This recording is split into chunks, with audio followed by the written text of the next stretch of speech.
Merci, merci Monsieur le Président, mes chers collègues.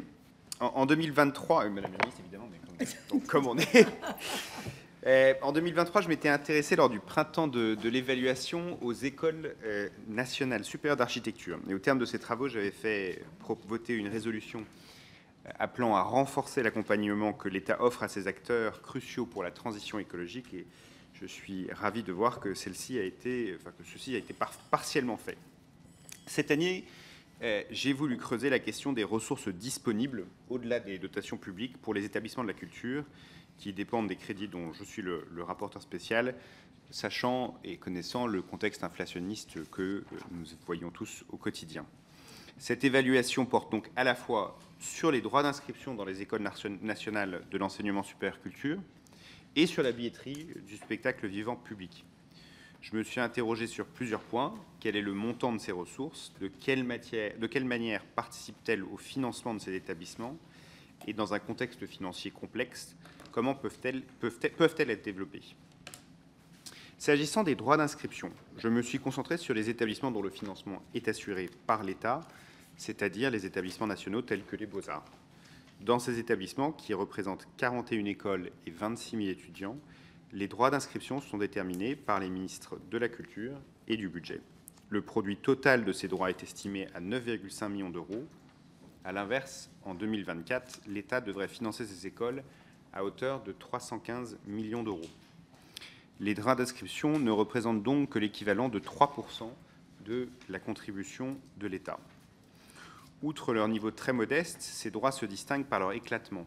On compte 31 montants différents de droits d'inscription dans l'enseignement supérieur de la culture, ce qui est un nombre bien supérieur à celui observé dans l'enseignement supérieur en général, alors que les étudiants concernés ne représentent que 1,25% des effectifs dans l'enseignement supérieur total.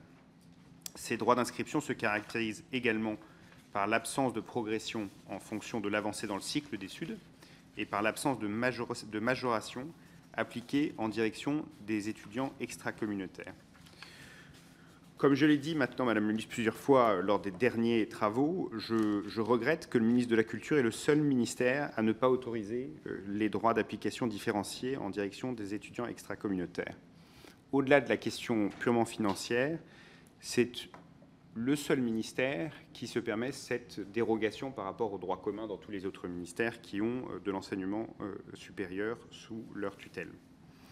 Enfin, depuis 10 ans, les droits d'inscription ont peu progressé et dans un contexte du développement de la précarité étudiante sont gelés depuis 2019.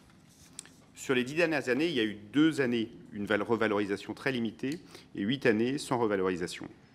Sur ces mêmes 10 dernières années, les droits d'inscription ont progressé en moyenne de moins d'1 euro par an, alors même que la réglementation impose en principe une évolution annuelle en lien avec l'inflation.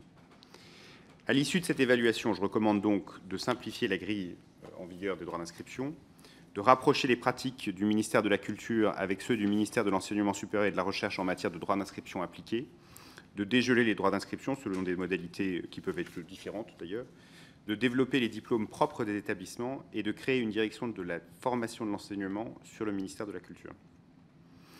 J'en viens à présent à la question de la billetterie du spectacle vivant public, c'est-à-dire à la billetterie des 9 opérateurs nationaux de la création et des 300 structures labellisées et des 125 établissements détenteurs d'une appellation qui, tous, jouent un rôle essentiel dans le soutien à la création artistique.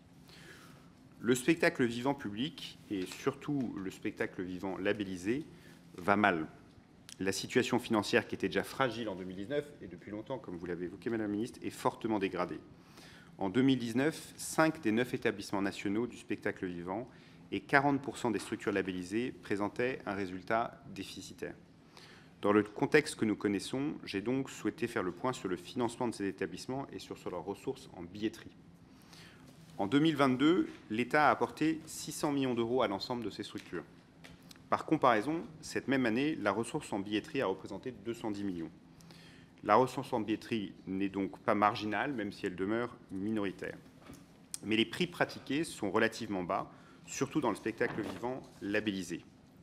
Sur ces bases, je me suis posé une question assez simple. Depuis la sortie de la crise sanitaire, comment ont évolué les tarifs dans le spectacle vivant? Pour y répondre, j'ai bénéficié, et je vous en remercie, Madame la Ministre, du concours du département des études, de la prospective et des statistiques de votre ministère. Depuis 2019, la progression du tarif moyen du billet vendu est ainsi très nettement inférieure à celle de l'inflation ou même à celle de l'évolution des salaires.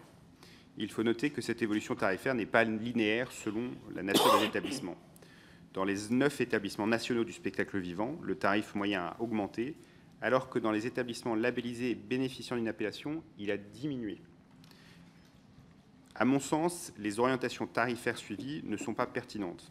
Quand l'inflation est forte, que les contraintes budgétaires sont réelles, que les déficits sont réguliers, abaisser des prix déjà bas n'est pas la solution. Et ce, notamment quand on sait que dans le secteur culturel, le lien entre l'évolution des tarifs et l'évolution de la fréquentation est faible. Cette faible élasticité prix est rappelée par une revue de littérature économique réalisée à ma demande par l'École d'économie de Toulouse et jointe à mon rapport. Elle est confirmée par l'étude du ministère de la Culture. Ainsi, les structures qui ont connu la plus forte baisse de leur tarif moyen du billet vendu sont celles, paradoxalement, dont le nombre de billets vendus a le plus baissé. De plus, les orientations tarifaires observées dans le spectacle vivant public contrastent avec celles observées dans le spectacle vivant privé et dans les principaux musées et établissements patrimoniaux, où les tarifs ont augmenté de manière plus nette. Si les salles de concert privées, si le musée du Louvre, si 70 sites de centres des monuments nationaux ont augmenté leur prix en 2024, pourquoi le spectacle vivant public ne pourrait-il pas le faire pour trouver des nouvelles ressources ? À mon sens, les ressources de billetterie du spectacle vivant public sont insuffisamment exploitées et mériteraient d'être développées, même si le produit complémentaire attendu sera limité. Augmenter les prix de la billetterie n'est pas la solution aux difficultés financières du secteur, mais c'est une partie de la solution, aux côtés du développement d'autres ressources propres, par exemple celles liées au mécénat, ou encore, comme je l'ai proposé récemment, aux bâches publicitaires sur les échafaudages inévitables lors des travaux de rénovation, notamment de grands établissements. Je formule donc plusieurs recommandations destinées à permettre une revalorisation des ressources de billetterie. Pour les établissements nationaux, je crois que beaucoup a été fait et que seuls quelques ajustements sont à envisager et pour diffuser des bonnes pratiques. Pour les établissements labellisés, je crois qu'un travail nettement plus important devrait être conduit afin de réviser de manière plus significative la politique tarifaire. J'espère, Madame la Ministre, que vous vous saisirez de ces propositions pour compléter l'action résolue de votre ministère en soutien aux